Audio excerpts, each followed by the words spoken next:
மத்தியிலும் கர்த்தரோடு இருந்து கர்த்தருக்காய் வாழ்ந்து மரிக்கும் போது அவருடைய ஆவி தேவனுடைய சமுத்திர போது பரலோகமே எழுந்து நிற்கும். அல்லேலூயா. எனக்கு அருமையான இது ஒரு அருமையான ஒரு மரணம் என்பது ஒரு அருமையான ஒரு நிகழ்வு. மரணம் ஒரு மனிதனுடைய முடிவல்ல. மரணத்துக்கு பின்பான வாழ்க்கை அது ஆச்சரியமானது, அதிசயமானது, அருமையானது. கர்த்தருக்கு ஸ்தோத்திரம் உண்டாகட்டும். எனக்கு அருமையானவர்களே, மரணம் குறித்து வேதம் சொல்லுகிற சில காரியங்களை சொல்கிறது. அதை மட்டும் நாங்கள் கவனித்து கடந்து செல்வோம். கர்த்தருக்கு ஸ்தோத்திரம் உண்டாகட்டும். மரணம் விழித்தெழக்கூடிய ஒரு நித்திரையாயிருக்கிறது. எனக்கு அருமையானவர்களே, எப்படி நாங்கள் காலையிலிருந்து பகல் முழுவதும் பிரயாசப்பட்டு வேர்வை சிந்தி உழைத்து கடினமான களைப்பின் மத்தியில இரவு படுக்கிறதுக்கு போறோமோ, என்ன நிச்சயம் மறுநாள் எழுந்திருப்போம் என்ற நிச்சயத்தோடு எல்லோரும் தூக்கத்துக்கு போறார்கள். இப்படியான ஒரு நிகழ்வு தான் மனிதனுடைய வாழ்வில் வருகிற மரணமும் கூட. மரணம் நித்தியமானது அல்லது தற்காலிகமானது. இந்த மனித வாழ்வு, இந்த உலக வாழ்வு எங்களுக்கு எப்படி தற்காலிகமானதோ அதே போல நம்முடைய சரீர மரணமும் தற்காலிகமானதுதான். அது நிரந்தரமானது கிடையவே கிடையாது. இந்த ரகசியத்தை அறிந்து மரணத்தின் மேன்மையை அறிந்திருப்போமாயிருந்தால் மரணத்தை கண்டு நாங்கள் அஞ்ச மாட்டோம். எனக்கு தெரியும், கொழும்புல ஒரு போதருடைய மனைவியார் நன்றாய் பழகினார்கள். அந்த அருமையான சோதரி மரிக்கிற நேரம் கர்த்தர் இத்தனை மணிக்கு, இந்த நாள் இத்தனை மணிக்கு என்னை கூப்பிடுவார், நான் போய்விடுவேன் என்று சொல்ல மட்டுமல்ல, கணவரை நீங்க சாட்சியா இருந்து எப்படியாவது நீங்க ஆண்டவரத்துல வந்துருங்க என்று சொன்ன சாட்சி அவங்க சொன்னது போல நடந்தது. நாம் இந்த பூமியில வாழ்ற வாழ்க்கை சாட்சியுள்ள வாழ்க்கை, கர்த்தரோடு வாழ்ற வாழ்க்கையா இருக்குமா இருந்தால், கர்த்தருக்காக எல்லாத்தையும் சைத்து பொறுமையோடு இந்த உலகத்துல ஆண்டு தந்த இந்த வாழ்க்கையை நாங்கள் ஓடுவோமாய், சாட்சியுள்ள வாழ்க்கை வாழ்வோமாய் இருந்தால் கர்த்தருக்கு ஸ்தோத்திரம் உண்டாகட்டும். மரணம் எங்களுக்கு இன்பமாய் இருக்கும்.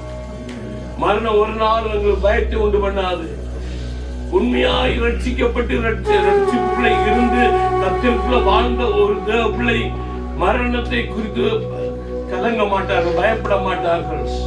எப்பொழுதும் கடைசி நேரம் மட்டும் அவருடைய முகத்தில் நீங்க சந்தோஷத்தை, மன மகிழ்ச்சியை காண முடியும். ஏன்னு சொன்னால் இங்கே கண்ண முடியும், தேவனுடைய சமூகத்துல கண்ணு திறக்க போகிறோம். இதுதான் மரணம். ஒன்று இடந்தா மாறுகிறது. நாம் இங்கே இருக்கும்போது இயேசு நம்மோடு கூட இருக்கிறார். நாம்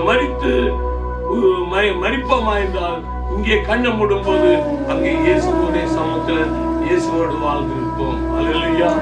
இந்த பூமியில் வாழ்ற வாழ்க்கை கண்ணீரும் வேதனை நிறைந்த வாழ்க்கை. மரணம் ஒரு நித்திரைக்கு ஒப்பாய் காணப்படுகிறேன்னு சொல்லி, அது மாத்திரமல்ல, மரணம் வந்து அது விழித்தெழக்கூடியது. அது விழித்தெழக்கூடியது, அது முடிவல்ல, அது விழித்தெழக்கூடியது.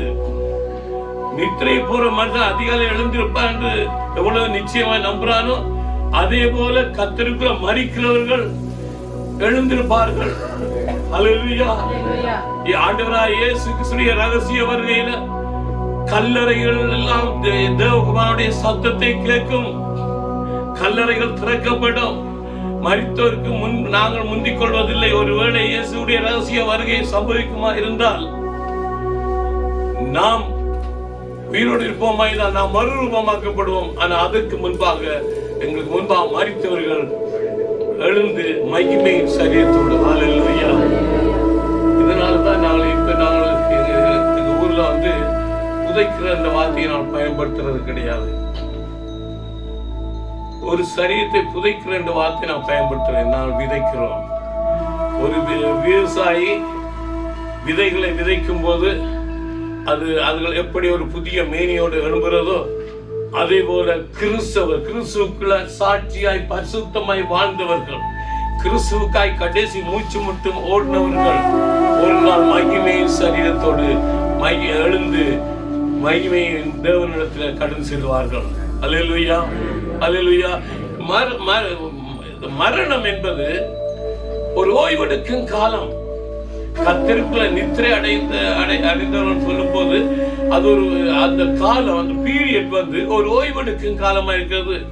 எப்படி பகல் முழுவதும் கஷ்டப்பட்டு உழைத்து இரவு தூங்கி இளைப்பாறுகிறோமோ, அதே போல இந்த மனித வாழ்க்கையில், இந்த சரீர வாழ்க்கையில் நாம் பட்ட துன்பங்கள், வேதனைகள், கண்ணீர்கள், கவலைகள் எல்லாவற்றிலும் இருந்து விடுபட்டு ஓய்வெடுக்கிற காலம்தான் இந்த கர்த்தருக்குள்ள நான் நித்திரை அடைந்திருக்கிற காலம்.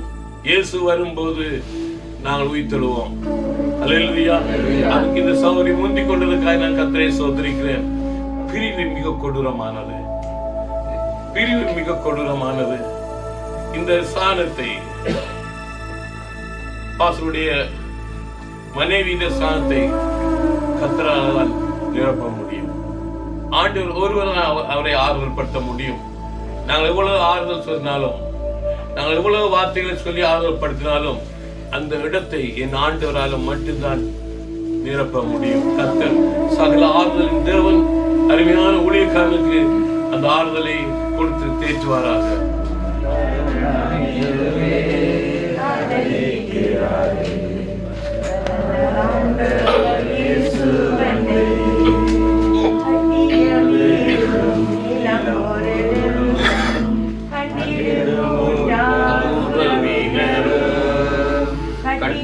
வீடும் நீளம் பொருளும் கண்ணீடும்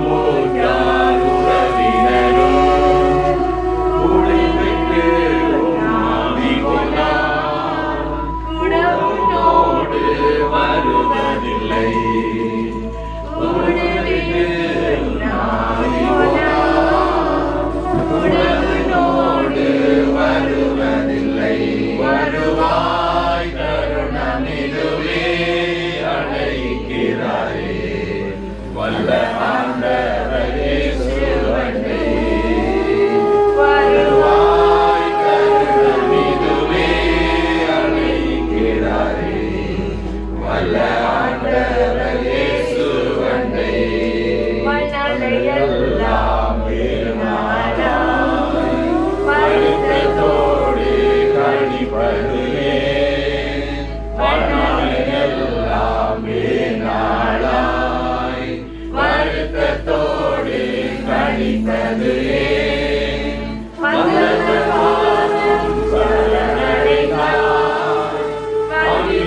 உன்னை சேர்த்துக் கொள்வார், வந்தவர் பாதம் சரணடைந்தார், வாழ்வித்து உன்னை சேர்த்துக் கொள்வார். வருவாய் தருணமிதுவே அழைக்கிறாரே, ஆண்டவர் இயேசு அண்டை.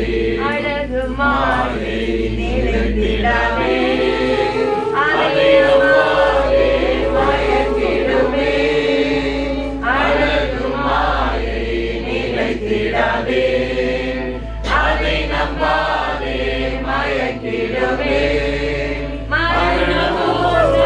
சந்திக்குமே மரணமே உன்னாண்டவரை, மரணமோ நான் சந்திக்குமே.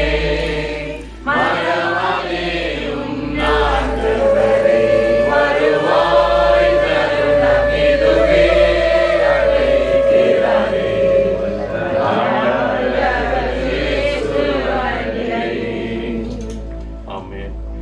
பரிசுத்தமும் கிருபை நிறைந்த நல்ல ஆண்டவரே, உமக்கு நன்றி செலுத்துகிறோம். ஆண்டவரே, இந்த அருமையான சகோதரியுடைய வாழ்க்கை கூடாய் எங்களை நாங்கள் ஆராய்ந்து பார்க்கவும், மரணம் ஒரு முடிவல்ல, மரணத்தின் பின்பு ஒரு புதிய ஆரம்பம் ஒன்று உண்டு. அது இன்பமானது, அது சந்தோஷமானது, அது மனமகிழ்ச்சியானது.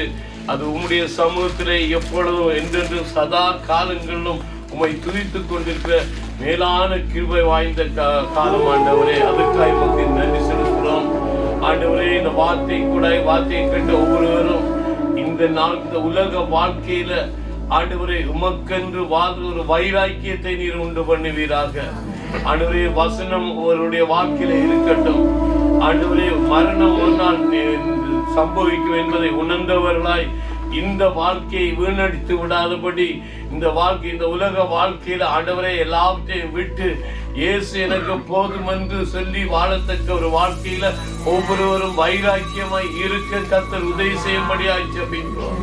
ஆண்டவரே, ஒருவரை ஒருவர் குற்றம் சாட்டி கொண்டிருக்காதபடி, ஒருவருடைய தவறை ஒருவர் பேசிக் கொண்டிருக்காதபடிக்கு எப்ப மரணம் எங்களுக்கு சம்பவிக்கும் என்று எங்களுக்கு தெரியாது இருக்கிறபடினால், அந்த மரணம் எந்த ரூபத்தில் எந்த வடிவத்தில் வரும் என்று எங்களுக்கு தெரியாது இருக்கிறபடினால், ஆண்டவரே எப்பொழுதும் பரிசுத்தத்தை காத்துக்கொள்ளவும், எப்பொழுதும் விசுவாசத்தை காத்துக்கொள்ளவும், ஆண்டவரே சாட்சி உள்ள வாழ்க்கை வாழ்ந்து அநேகர் இந்த உலகத்தில் உள்ள அநேகர் ஆண்டவரே இந்த எங்களுடைய வாழ்க்கை கூட உம்மை அறிந்து கொண்டு உம்முடைய ராஜ்யத்துல வரத்தக்க ஒரு வாழ்க்கை வாழ்ந்து இந்த உலகத்தில் ஆண்டவரே ஒரு நாள் உம்மிடத்துல வரும்போது நாங்கள் விசுவாசத்தை உடையவர்களாய், விசுவாசத்தை விட்டு விட்டவர்களாய் அல்ல ஆண்டவரே, உறுதியாய் விசுவாசத்தை பிடித்து கொண்டவர்களாய் கடைசி மட்டும் நிலைத்திருக்க எங்கள் ஒவ்வொருவருக்கும் நீர் தயவு பாராட்டும்படியாய் ஜெபிக்கிறோம். ஒருவேளை ஆண்டவரே கர்த்தாவே இந்த இடத்துல உம்மை அறியாமல் யாராவது இருப்பார்களாய் இருந்தால் உம்முடைய நீர் சொன்னீர் ஆண்டவரே, நானே வழியும் சத்தியமும் ஜீவனுமாயிருக்கிறேன், என் மூலம் வந்து ஒருவனும் பிதாவிடத்துல வரமாட்டான் என்று சொல்லி தேவனுடைய ராஜ்யத்துக்குள்ள கடந்து செல்வதற்கு இயேசு கிறிஸ்துவே வழியும் சத்தியமும் ஜீவனுமாய் இருக்கிறதுக்காக ஸ்தோத்திரிக்கிறோம். ஆண்டவரே, தன்னுடைய வாழ்க்கையை சிந்தித்து பார்க்கட்டும். ஆண்டவரே, இதுல நிற்கிற ஆண்டவரே விசுவாச பிள்ளைகள் ஏனோ தானோ வாழ்ற வாழ்க்கை வாழ்பவர்கள் இருப்பார்களாய் இருந்தால், இன்னும் ஆண்டவரே கர்த்தாவே பாவத்தை விட்டு ஓட முடியாதவர்களாய் இருப்பார்களாய் இருந்தால், இன்னும் விழுந்து விழுந்து எழுபவர்களாய் இருப்பார்களாய் இருந்தால், அவர்கள் விழித்துக் கொண்டு ஆண்டவரை விசுவாசத்தை காத்துக் கொள்ளவும், ஆண்டவரை வசனத்தை பிடித்துக் கொண்டு ஓடவும் கர்த்தர் அருள் செய்யும்படியாக நான் ஜெபிக்கிறேன். விசேஷமாய் ஆண்டவரே அருமையான மனைவி இழந்து தவிக்கிற அருமையான பாசம் இயேசுக்காக ஜெபிக்கிறோம். அருமையான ஊழியக்கானை ஆறுதல் படுத்தும், இருக்கிற மீதி காத்துல முட்டாய் ஓட கருத்தை கொடும். கர்த்தாவே, இயேசு எனக்கு போதும் என்று ஓடவும், ஆண்டவரே தொடர்ந்து ஆண்டவரே உடைய ஊழியத்தில் எழுப்பி பிரயாசிக்கவும், இந்த நாள்ல கர்த்தர் ஒரு விசேஷித்த அபிஷேகத்தை உடைய மகன் மீது ஊற்றி ஆறுதல் படுத்தி பலப்படுத்துகிறாங்க. ஆண்டவரே நான் விசுவாசத்தோடு சொல்லிய ஆண்டவரே இந்த சரீரத்தை ஆண்டவரே நான் நிறைக்க போறோம், ஒரு நாள் உயிர் தர போறதுக்காக நமக்கு நன்றி செலுத்துறோம். இயேசுவின் மூலம் நல்ல பிதாவே.